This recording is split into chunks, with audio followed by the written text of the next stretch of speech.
Fair shot. Nicely done. Let me truss this one up, and I'll make my way over to you.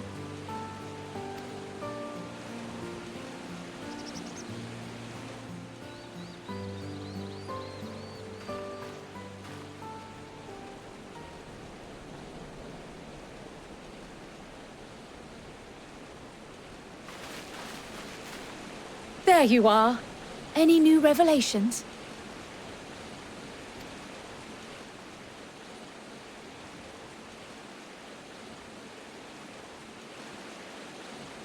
So you met with that gleaner again, this time to capture a hornbill. I understand catching and bringing in creatures from the outside, but what's the point of chasing after ones already here? Oh, it's a simple thing, really. Occasionally, we remove specimens no longer needed for study, or those we've had difficulty raising. But we can't simply turn them loose. Safely returning such creatures to their native habitats is another facet of a gleaner's duties. But not in this case, I'm afraid. I've been asked to bring the bird below.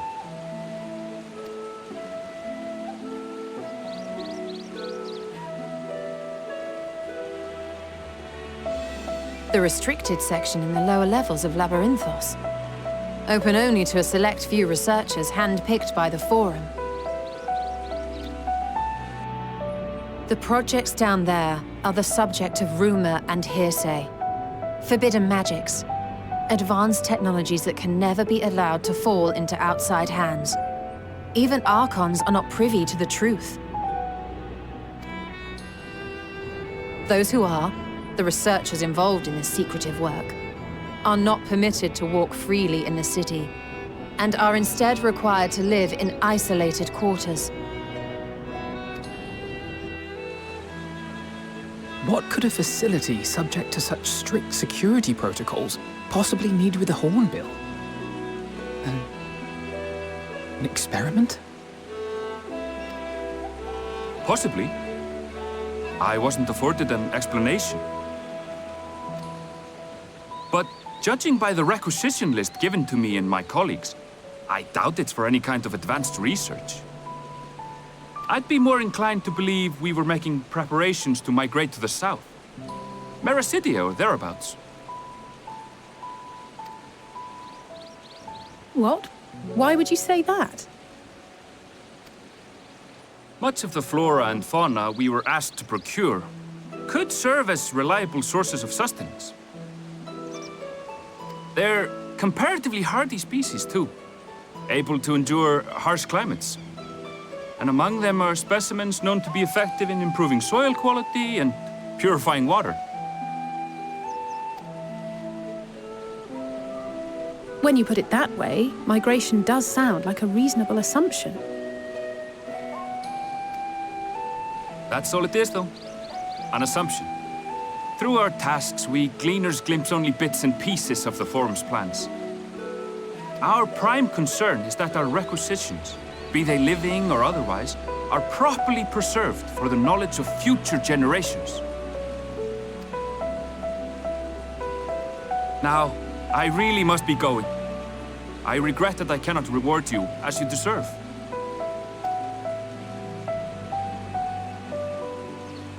Perhaps you might reward us after a fashion, then. It is imperative that we reach the lower levels. And seeing as you are already set to descend with your assigned cargo, mayhap we could accompany you as your assistants. I'm afraid that won't be possible. Once the animals have been prepared for transport, we send them down separately via the lift. I will, of course, follow after to make my report, but I can hardly pass you off as porters when there's nothing left to carry.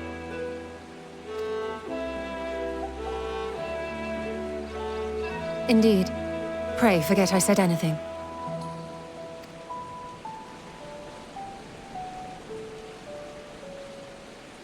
How do you feel about climbing?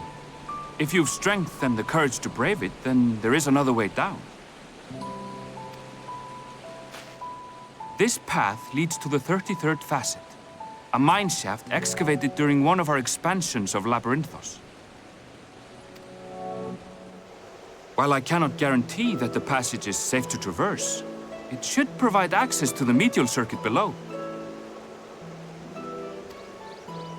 I never even knew such a place existed. Thank you. This is the perfect solution. You're quite welcome, but consider yourselves warned. If the going proves too treacherous, you'd do well to turn back. I bid you good day.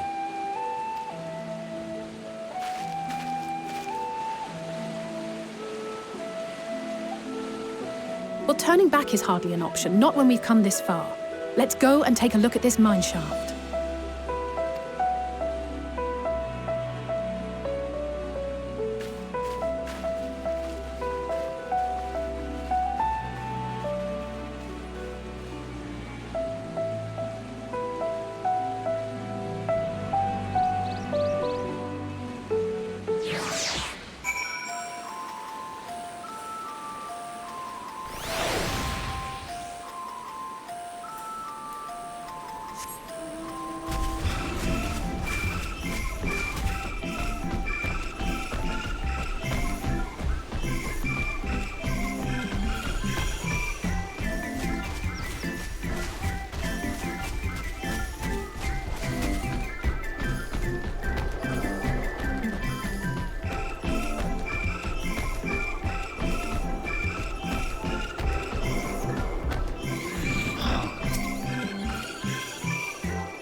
Hard to look away, isn't it?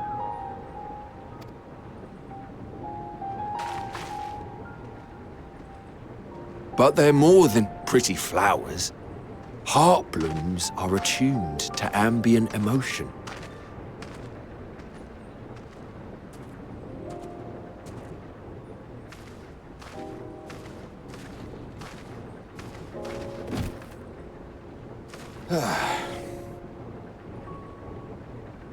You don't seem convinced, but believe me, it's true.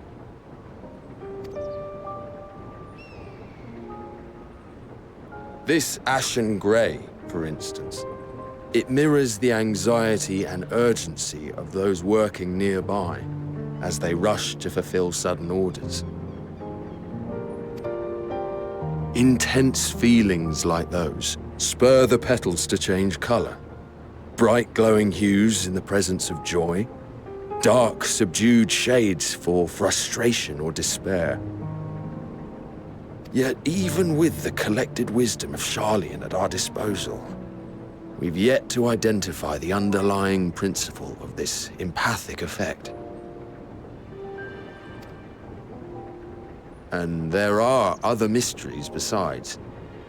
Although the flower is extraordinarily long-lived, its low reproductive rate has made it difficult to find younger populations growing in the wild. With too few sightings to map its distribution, and no closely related species to track, we've been unable to pinpoint its land of origin. To further complicate matters, every culture, even dimly aware of its existence, has given it a different name and mythos. Our attempts to study it via the historical record have been an exercise in frustration. As an avid botanist myself, I should one day like to unravel the Heartbloom's secrets. But I'm afraid other duties must take precedence. I will leave you to your thoughts.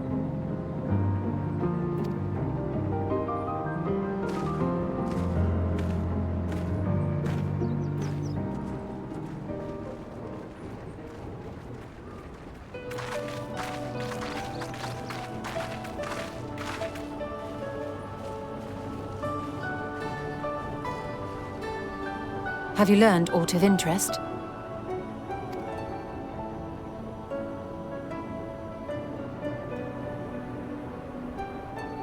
A flower that reacts to one's feelings? Strange. I must say, I have never heard of such a thing.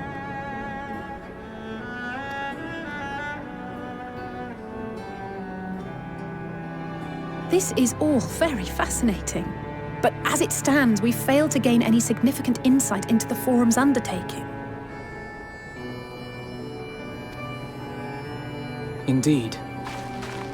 While there is certainly enough activity to support Erenville's supposition that a priority has been placed on improving food production, unfortunately for our investigation, these workers were never informed as to how their duties serve the master plan.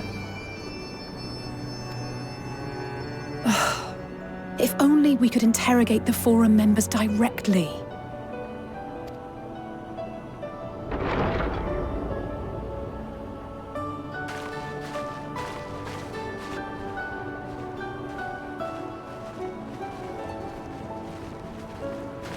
Isn't that the entrance to the Archaeum?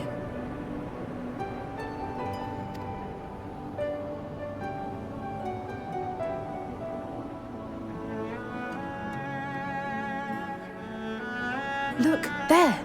I think that's Erenville. A little difficult to tell from here, but I think you're right. He did say he was coming down to make his report. Erenville receives his orders from the Forum.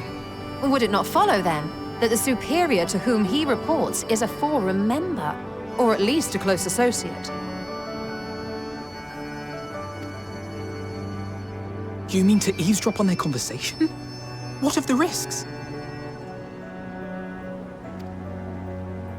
Ours alone to bear. We won't interfere with Erenville's work, nor will he be implicated as an accomplice. If you're not comfortable taking part, I can do this alone. Nay. I said myself that I wished to know Father's intentions. And no answers will be forthcoming should we simply ask nicely. We can apologize later, should it come to it. Right now, we need every crumb of information we can get our hands on. Consequences be damned.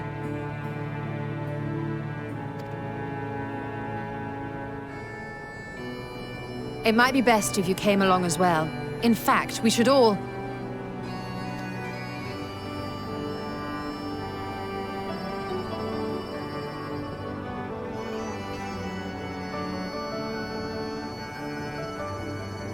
Krile?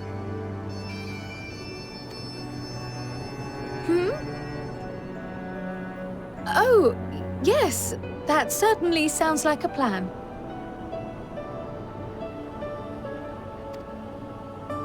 I'm glad you agree.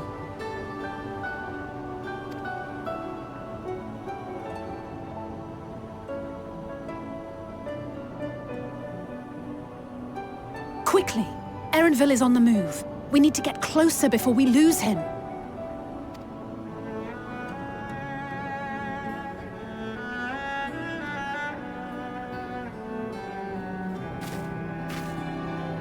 Almost.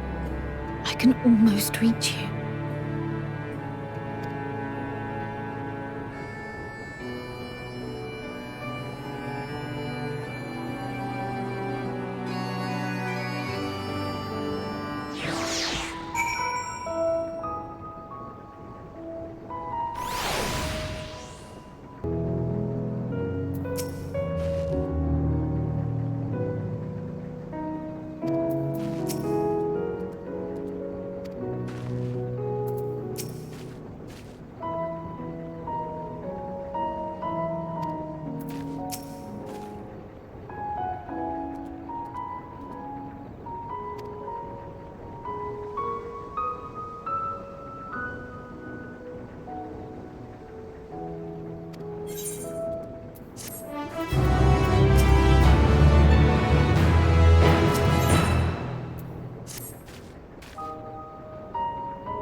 I trust you will find your compensation to be more than satisfactory.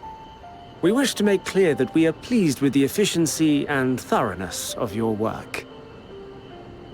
So much so that we have come bearing new tasks in need of your competent hand.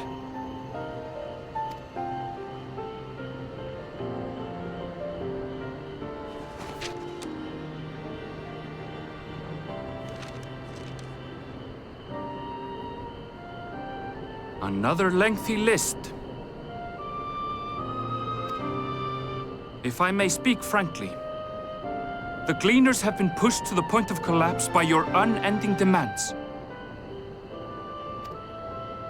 We are not familiars to be exploited. We are Sharlayan scholars, and we deserve an explanation for this unseemly treatment. What warrants such urgency?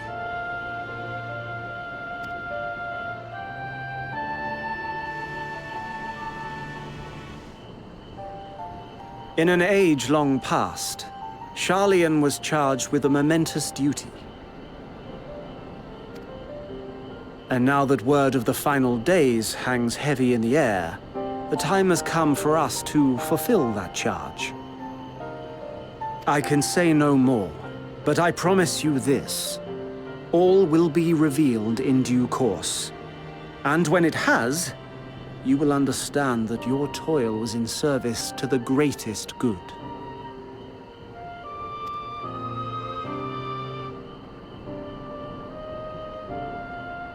Then I will do your bidding. For now.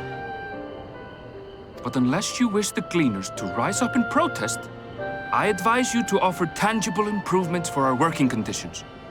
Your promised revelation does nothing to address present circumstances. A fair point.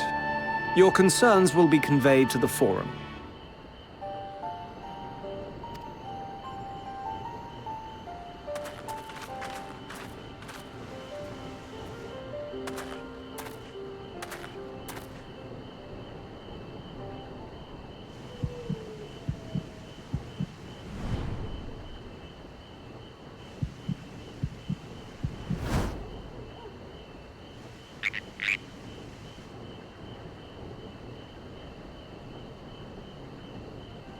I hope that was informative.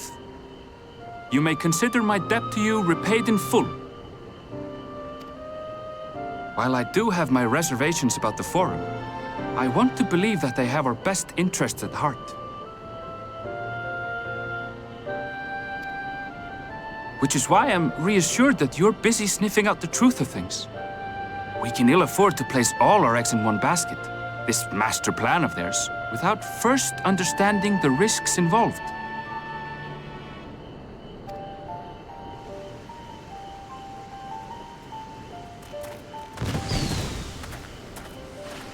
Wait! How did you know it was us? If you mean to impersonate a toad, try studying the real thing. And don't try to fool an expert.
for you. The spell will keep it from wilting. She said you would need it for the journey ahead.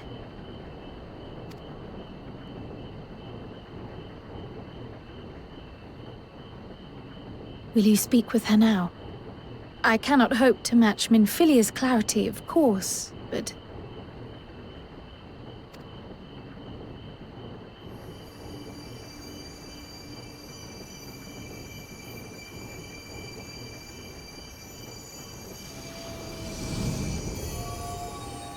Thank you.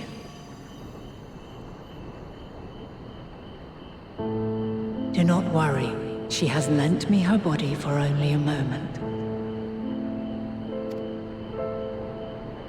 Just as I could not save the first from the flood of light, it has become arduous for me to interact with the physical world without assistance. Though I might converse with you for a time, the incorporeal form I assumed on the ship would be incapable of casting even the simplest enchantment. It is in the depths of the ethereal sea, the place to which all life returns, where my influence is greatest. After Minfilia's sacrifice on the first, it was to the sea, here in the source, where I ferried her soul. I wished that gentle spirit to find rest in the world she loved so well. Her, and another who may yet have a part to play, though that will depend on you. Take the flower, walk free, for you are free, to go where you wish, to believe what you will.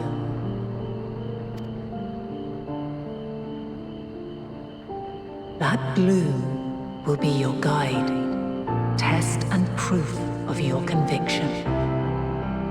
In darkness, seek joy. Surrender not to sadness, and see beyond despair. Walk free, and bear the light for others to follow. Together, raise it aloft and let it shine, till the end, blinding and radiant.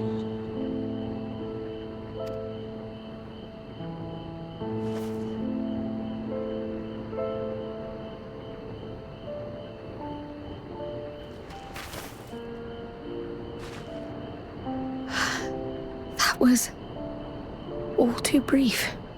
Already she seems so far away.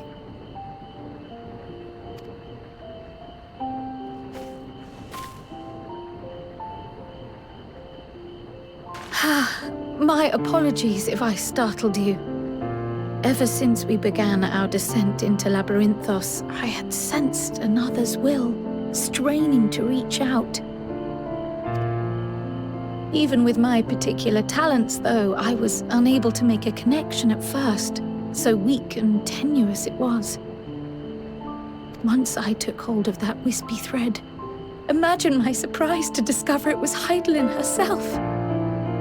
Needless to say, it seemed wise to learn what we could before letting go.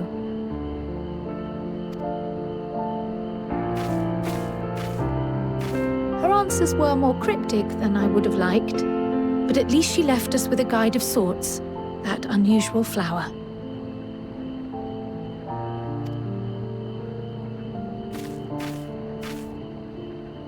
Yes, we are definitely making progress.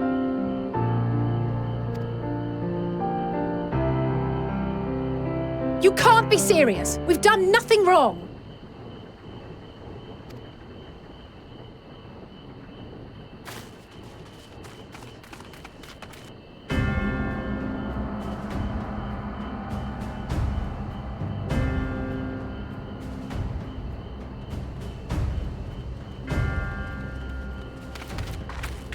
Master Fortuno?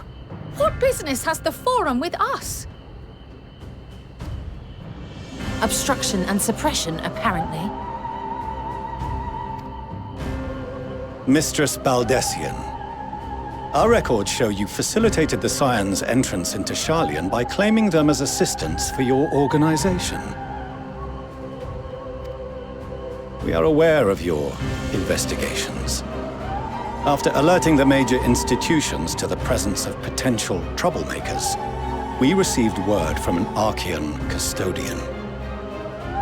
A group operating under the auspices of the students, skulking about Labyrinthos and engaging in clandestine behavior. Clandestine? We may not have entered Sharlayan as Scions, but we did naught to conceal our identities. Our only purpose in this city is to seek the truth. I can think of no reason why our actions should warrant the Forum's intervention. 'Tis not our way to discourage the pursuit of knowledge, but the timing of such pursuits must be considered, not to mention their potential impact.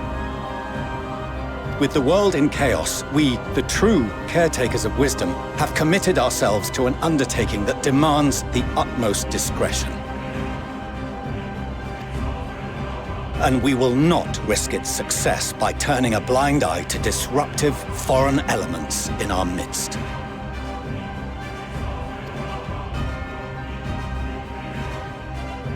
What, then, is to be our fate? Will you put us on a ship back to Eorzea? The Forum will convene to examine your case. The results of said inquiry will determine your future in this city. As for your absent companion, he has already been detained. Grah! But why? Is reading a crime now, too? Reading is encouraged, celebrated even.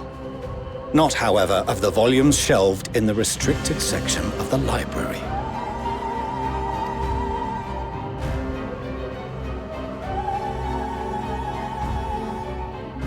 Refusing to comply will only make matters worse. Let us instead treat this as an opportunity to open a dialogue with the Forum.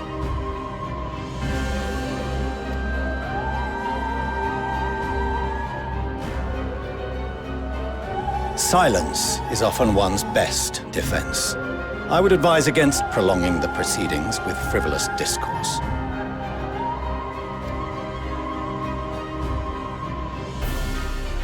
But enough. This is not the place for debate. The rostra await.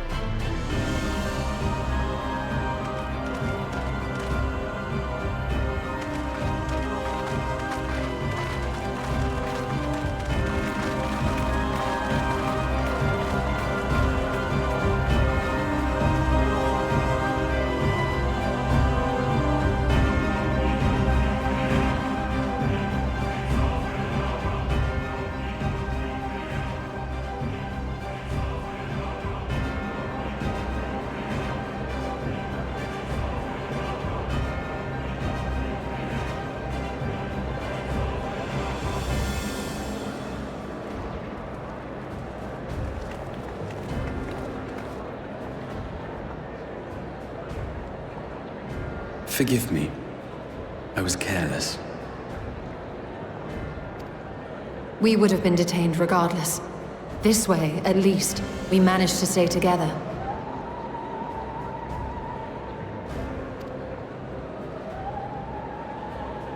I trust your time within the Forbidden Archives was well spent.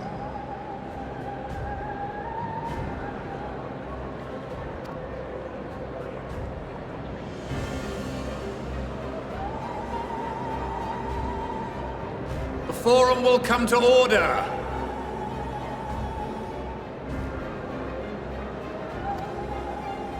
This inquiry is now in session. As Speaker-elect, I will be presiding over the day's proceedings.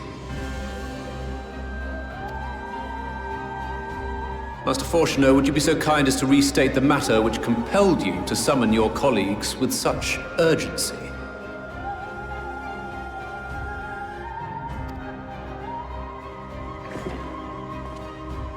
As you are all aware, we recently denied Eorzea's request for Sharlayan assistance. Since then, certain individuals dissatisfied with our decision have taken it upon themselves to interfere with our work.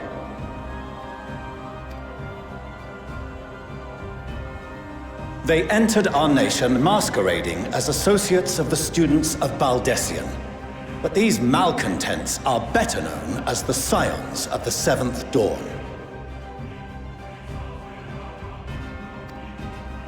These militants wield influence with both the Eorzean and Eastern alliances, and are inextricably involved with the crises presently afflicting the world at large. Loose in our city, these warmongers sought to meddle with and expose matters of state secret. What are they, if not a dire threat to be expelled?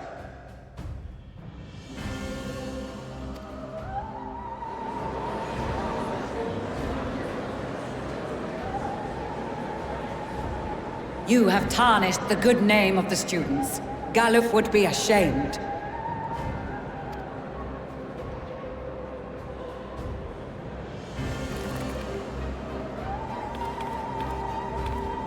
Galuf Baldessian was never one to forsake his fellow man. Even if this nation closed every door and retreated from the world, he would have found a way to help the Scions, help every soul of this star fight back against the coming doom.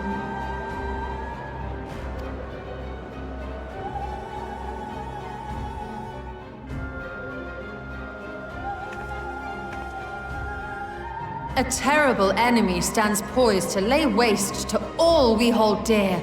In the face of such madness, Eorzea reached out to Sharlayan, a respected ally, in the hopes of forming a united front. Was your curt dismissal truly the best you could offer? Or are you so preoccupied with your momentous duty of an age long past that even the end of the world is unworthy of your attention?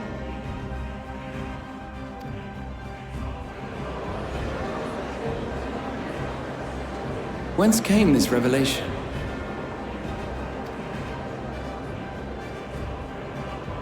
From the mouth of a Forum member within fortuitous earshot.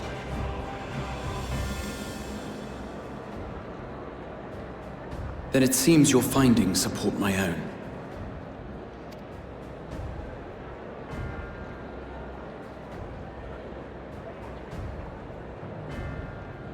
The reason I visited the restricted shelves was to study records of the Forum's policymaking process, to better understand the historical trends underlying their most major decisions. At first glance, the positions of neutrality in war and the accumulation of knowledge above all else appear constant and consistent, the unchanging pillars of Sharlayan society. And once upon a time, I might have left it at that. These days, however, I am more attuned to the subtleties of governance, and so I noticed something odd.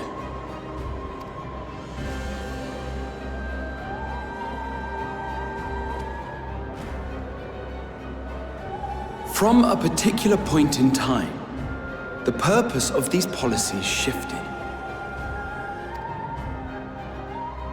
No longer was knowledge preserved for the benefit of society. Rather, society was to be gradually reshaped to ensure the preservation of knowledge.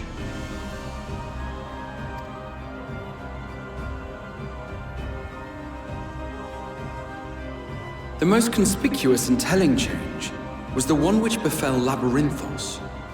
Once little more than an oversized storehouse, an enormous allocation of funds saw it transformed into an advanced research and archival facility. I also discovered a fascinating account on the finances of our Dravanian colony. The settlement attracted students from far and wide, and the connections and tuition fees thus acquired were funneled into further improvements for the archives. Now, there is no question that our nation's progress is tied to the acquisition of wisdom. Nevertheless, the vast resources diverted for this purpose borders on the obscene. But returning to the matter of when, our change in course appears to have been made some 270 years ago.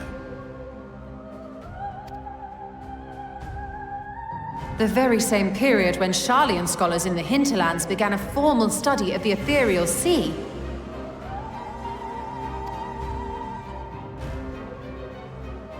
You found something, did you not? And whatever it was, gave rise to your oh-so-important duty.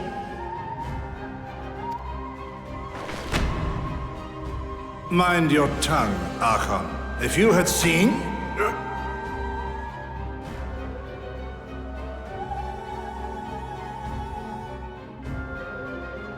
Yes, we are bound by a duty we cannot ignore. Knowing this, what would you have us do? Abandon our vital work and join you on the field of battle? We will never choose the way of the sword. We will fulfill our mission not through strife and bloodshed, but survival. Come what may, we shall live on. We must.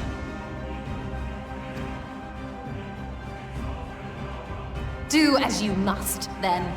But we Scions will fight until the heavens fall, until our last breath.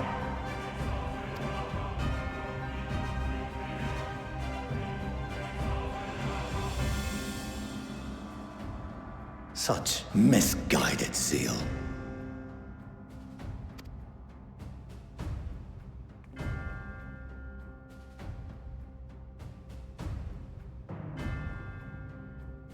Father, Master Fortuno. I fail to understand the stance you have elected to take. But by the same token, I have yet to find a compelling argument to counter the challenge you put to us in Gridania. Still, in the midst of my uncertainty,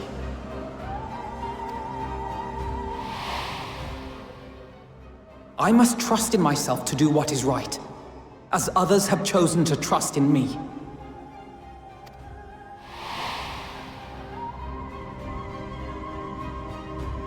So I will continue, as I always have, weighing the consequences of my every action, and allowing my hope for the future to inform my decisions.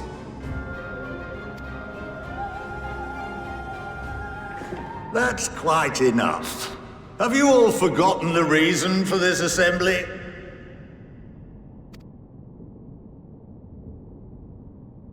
Scholar Montichaigne. He's the head of the studium and an old friend of my grandfather's. Honestly, every discussion devolves into some interminable debate. Terrible habit. Let's return to the topic at hand, By their own admission, these Scions have resolved to fight alongside the Eorzean nations against the doom which swift approaches. But there exists no evidence of an attempt to incite our citizens to do the same. Furthermore, while our decision may well have been the correct one, we cannot simply bull our way through these disagreements without inviting doubts or objections. Put yourselves in their place. Who among you would leave a tome unopened if an elder forbid you read it with no reason given? Now, if we're to quell further discontent, then we must conclude this matter with a fair and even hand.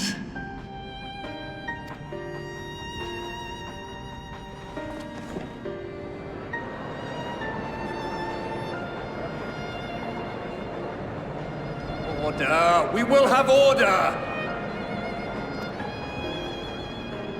Master Montichaigne raises some valid points. Keeping such concerns in mind, I propose we enforce the following measures. Until further notice, the students of Baldesion are to cease any and all activities within the domain of Sharlayan. You will also refrain from any further investigation into the Forum's decisions and duties. Failure to comply with these restrictions will result in the immediate expulsion of your Scion associates.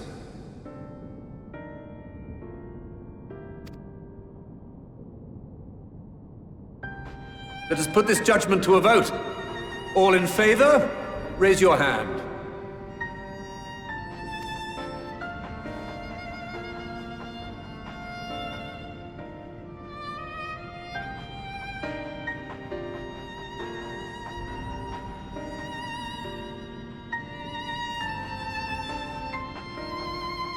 I count 51 for and 48 against. The proposal is passed. Students, Scions, you have heard the Forum's judgment. Pray abide by it, or face the consequences.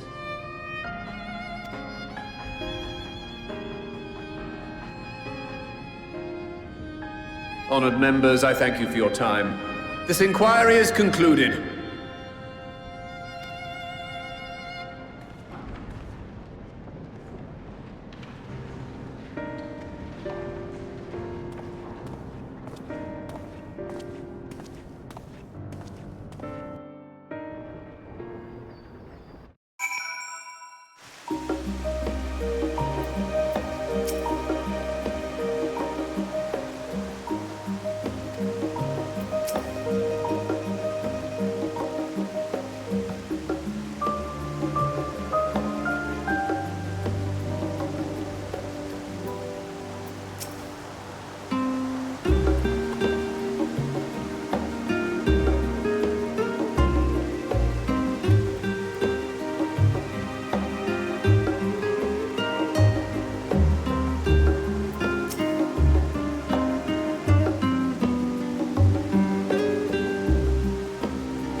Welcome home, my lady.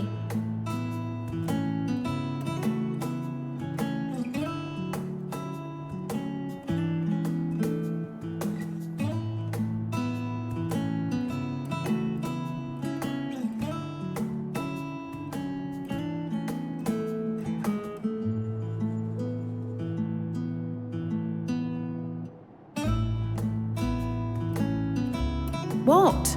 What are you gawping at?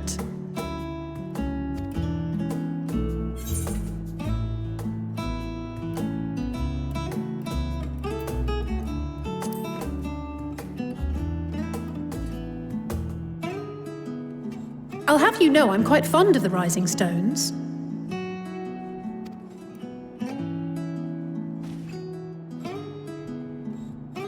Lord Fortuneau is not to hear of this visit.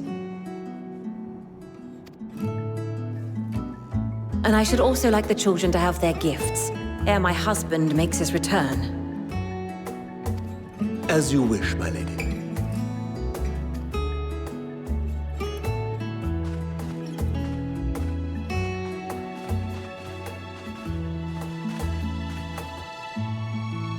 Master Alphino, Mistress Alice, if you'd accompany me upstairs. We shan't be long.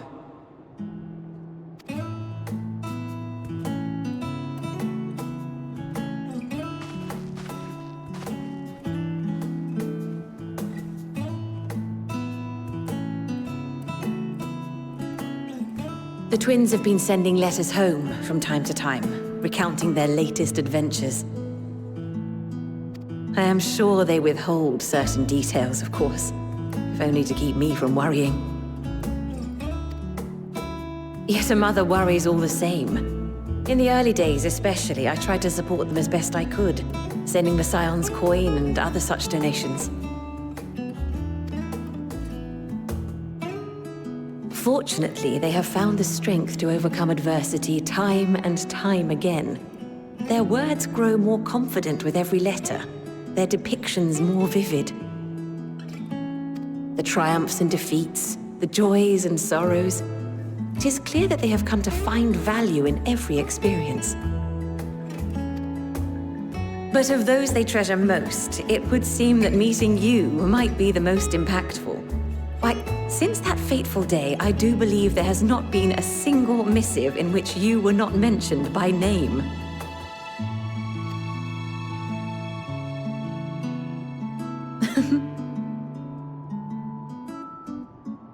It is plain they care for you, and I am glad they have such a steadfast companion watching over them.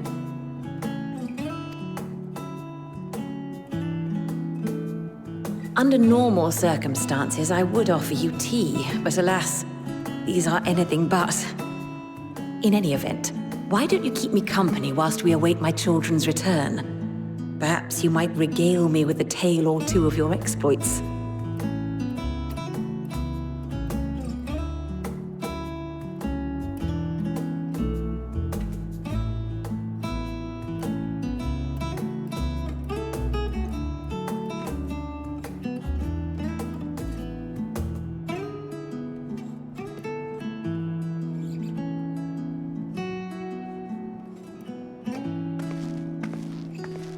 When you mentioned gifts, I wasn't sure what to expect.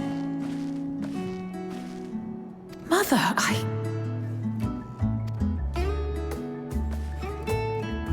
Oh, look how well it fits you. And the style is to your liking?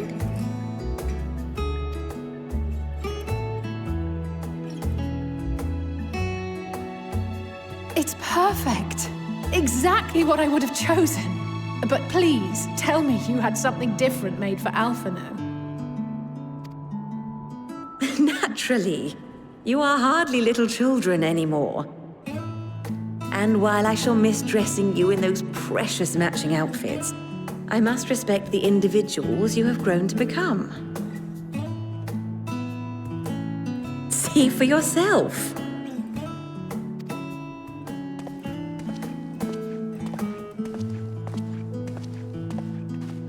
Thank you for the splendid clothes, Mother.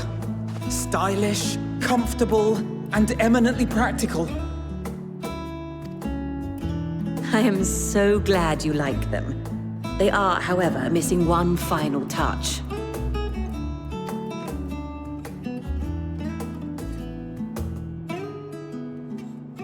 If you would allow me, Master Alphinaud.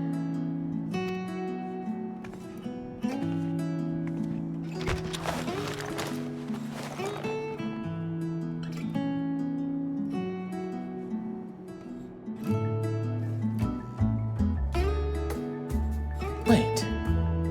Are these... A sage's tools of the trade. They belonged to your father.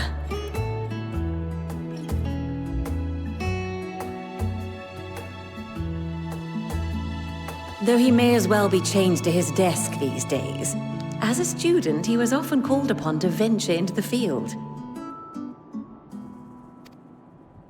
He wielded those armaments, both to heal and to harm in no few battles. None so fierce as those you two have braved, perhaps, but battles nonetheless. Thus did I pull them out of storage, to show you that he was not always the man who stands in vehement opposition to you now. And also because it would be a terrible waste of ridiculously expensive House Leveilleur commissioned artistry.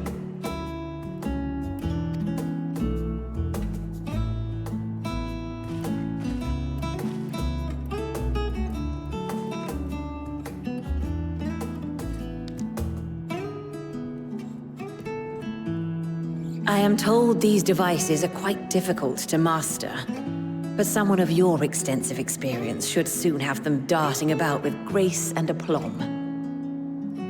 May the wisdom in that crystal serve you well. And please, try to find common ground with your father, that you might come and go without need for this awful subterfuge.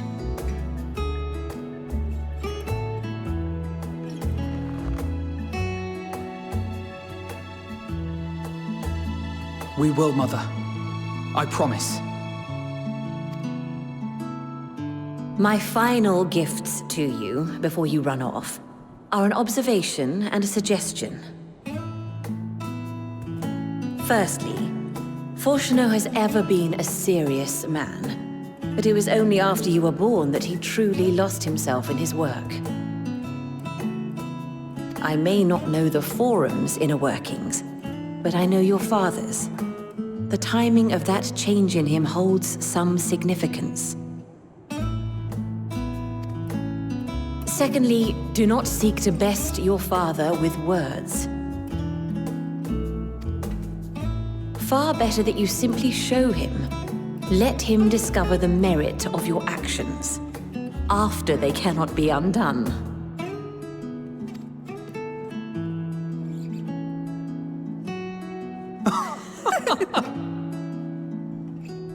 Oh, Mother.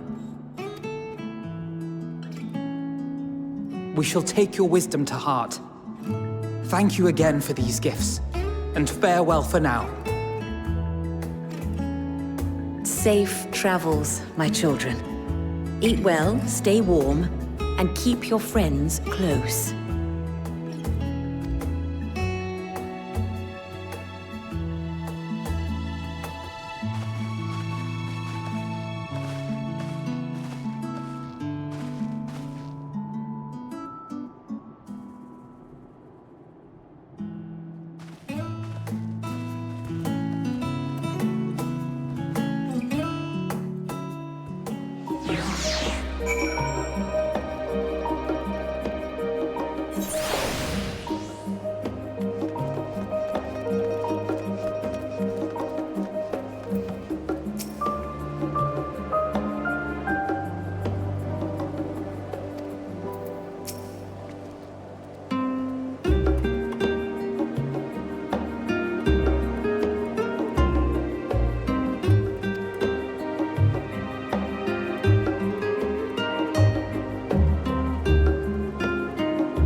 Your time in Thavner has certainly been eventful.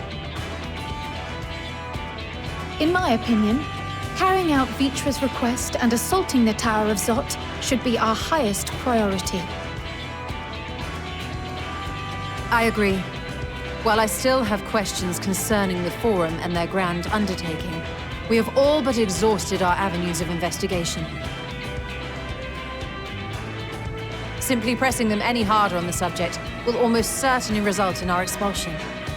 Therefore, I suggest we explore the ethereal sea connection by way of a letter to Master Matoya, then make our way to Thavner. I wonder, even with the protection these talismans afford us, what can we hope to achieve once inside the tower? According to Erenville and Frodola's report, they were unable to free the Emolja. Worse, their attempts triggered the tower's defenses, which led to a summoning of Luna Ifrit. What does it tell us that the Spires even have such defenses? Simply pulling a prisoner from the wall is fatal, thus the direct approach is doomed to failure from the outset. Any further measures to dissuade such actions seem unnecessary. Unless, of course, there is a way to free the prisoners without killing them. Then it stands to reason that any intruders will be met with overwhelming force. The towers appeared throughout the world in but the twinkling of an eye. 'Twas by magical means these structures were raised, I surmise. A spire thus conjured must needs be maintained, and I suspect an arcane catalyst, some manner of core, doth lie hidden within. Destroy the core, and the tower ceaseth to be, thus liberating the captives without harm. So we can hope, and I would prefer to enter the tower with a working theory than with no plan at all. Assuming Ishtola's reasoning is correct, the chances of the defenses remaining dormant are small to none. Any primals will have to be dealt with, and defeating one will likely only lead to the summoning of another. Our every victory will only compound the prisoner's suffering. May we not then divide our forces? Those proficient in healing will focus on sustaining the captives. That duty can be covered by Urianger, Krile, Yostola, and myself. The remaining Scions will proceed with the search for the core. Admittedly, this strategy puts both parties at greater risk, but it should bolster our chances of saving the Arcosodra by a considerable margin.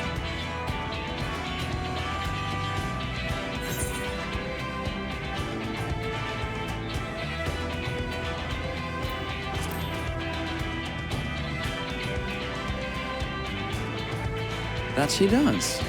But I think Alize herself would assert that she's at her best when she's charging onto the breach. And from what I recall from the Grand Cosmos, there's a spring in her step when she fights by your side. Ye gods, will you never let me hear the end of that? Rest assured that I will do what is asked of me, regardless of who I happen to be standing next to at any given time.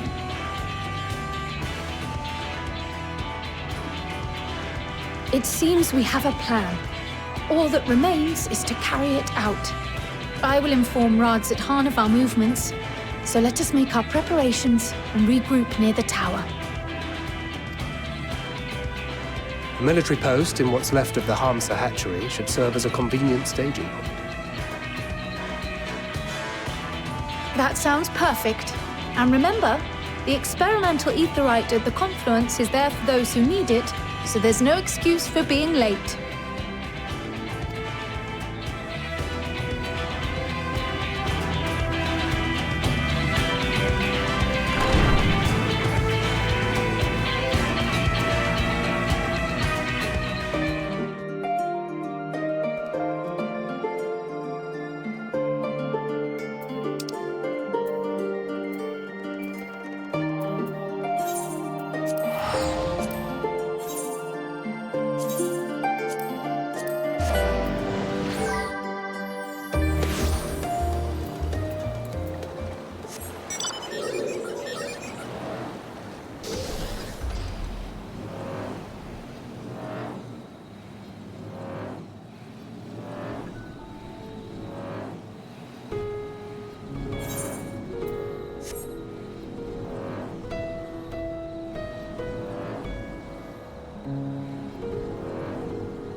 Is everyone all right? We fortified the captives with what magics we could. Have the defenses been disabled? All appears quiet for the moment. Lower floors were disturbing enough, but this place feels wrong. The ether is heavy and thick, like wading through a quagmire.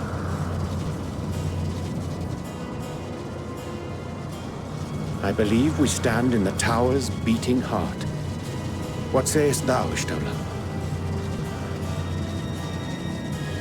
I see it. Ether siphoned from the land runs up through the spire, flowing to a single point. This is the core we seek. Yet something is off. As large as this structure is, it siphons far more ether than is required to sustain it. 'Tis as if the core is feeding on the energy, consuming it. I need to take a closer look.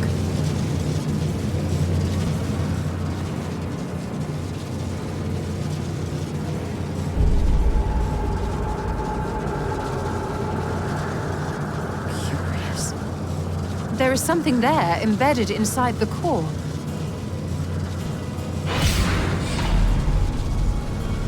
A man's limb. This is what we came to destroy? Yes, if you would be so kind.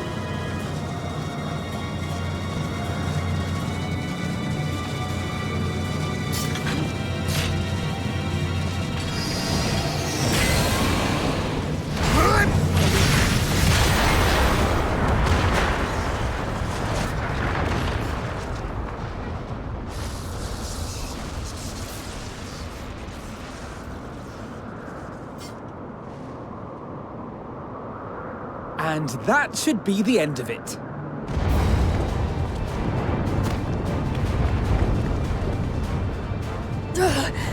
What now? My theory that the tower might come crashing down following the core's destruction doth appear to be correct. Bully for you! And how are we supposed to survive the fall?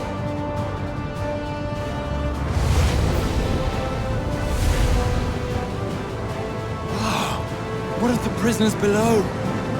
The floor beneath our very feet dissolves. Brace yourselves! I pray I'm not too late.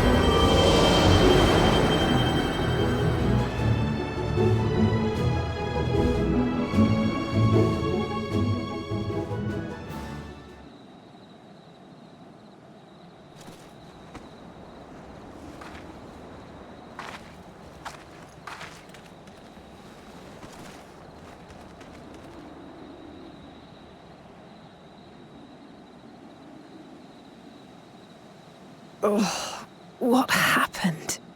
Where are we?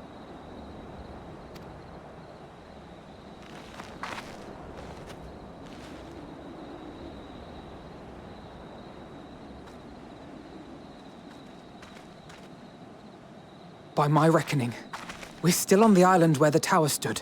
But 'tis as if it never existed. Hardly a scratch. But how?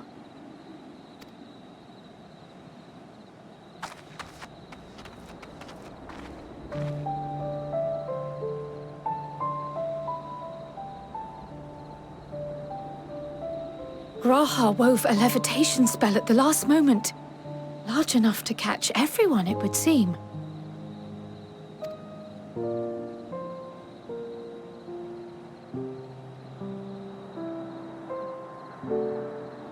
That explains the lack of obvious injuries.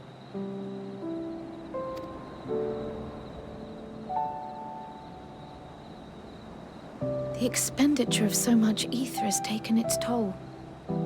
He will need plenty of rest, but should otherwise be none the worse for wear.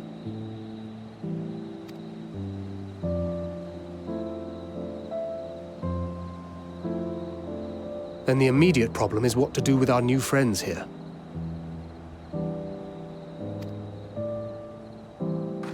They'll be much changed for their time in the tower. Even if their bodies are intact, I doubt we could say the same for their minds.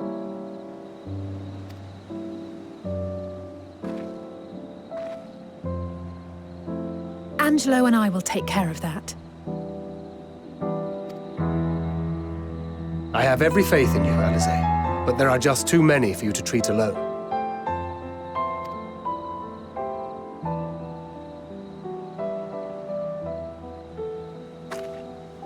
We'll send at once to Eorzea for more Porksies, and call on the local mages to lend a hand. Hail, Scions! We were watching the tower when it simply disappeared. What happened here? The threat is banished, and thy people delivered. They are, however, in need of treatment, and we of a secure locale and helping hands to assist us in its provision.